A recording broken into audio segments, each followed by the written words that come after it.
On m'a souvent demandé genre, bon bah alors Ben écrit, toi tu chantes? Bah non en fait, c'est pas parce que j'ai une chatte que je sais pas écrire des morceaux.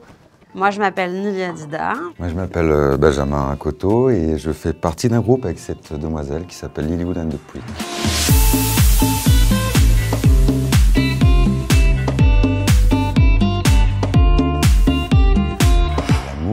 C'est quelque chose qui fait partie de notre quotidien quand même. J'ai l'impression que c'est quelque chose qu'on fantasme vachement plus que ce qu'on devrait. Surtout toi. Non mais on a cette idée de l'amour avec un grand A, mais je pense que concrètement dans la vie de tous les jours, c'est beaucoup plus compliqué que dans les rom-coms. Le féminisme, je pense qu'aujourd'hui, quiconque ne l'est pas a un souci, quoi. Absolument. Je pense qu'on est tous féministes quelque part. C'est un mot pour définir une pensée, quelque chose d'humain. Donc, Après, le féminisme, c'est juste, pour moi, c'est juste l'égalité entre les femmes et les hommes. Et on en est encore très loin quand même. L'échec, c'est une belle leçon d'humilité. Hein. De toute façon, quand on se prend une tarte, on se relève et puis faut réessayer. Il faut pas rester comme ça sur un échec. Il faut tout le temps essayer de trouver du positif et il faut essayer d'apprendre quelque chose d'expérience négative. Sinon, ça sert à rien d'exister, quoi. T'avais un chapeau de La solitude. Moi, j'aime beaucoup être seule. Je me sens moins exister parce que je vois des gens.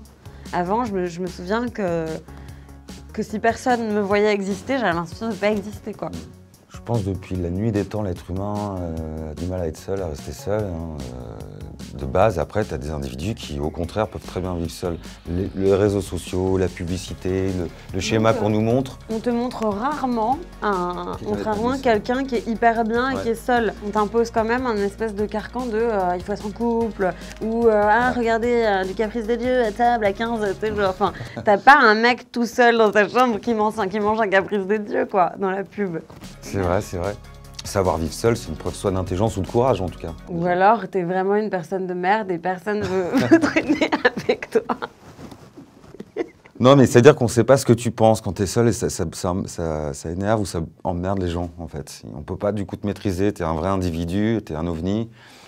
Donc, je pense qu'on nous force un peu à être en communauté. À la surconsommation. On vit dans un système capitaliste qui nous fait croire qu'il faut plus ou il faut mieux. Mais après, on en fait entièrement partie. Hein. On a tous les deux des iPhones récents.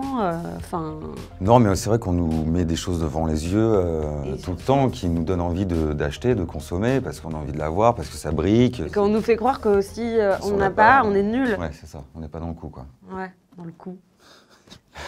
J'essaie de parler pour mes parents aussi. Je pense que tes parents, ils vont regarder ton interview fraîche. Bah ouais, je pense. La retraite, tu sais, t'as du pouvoir.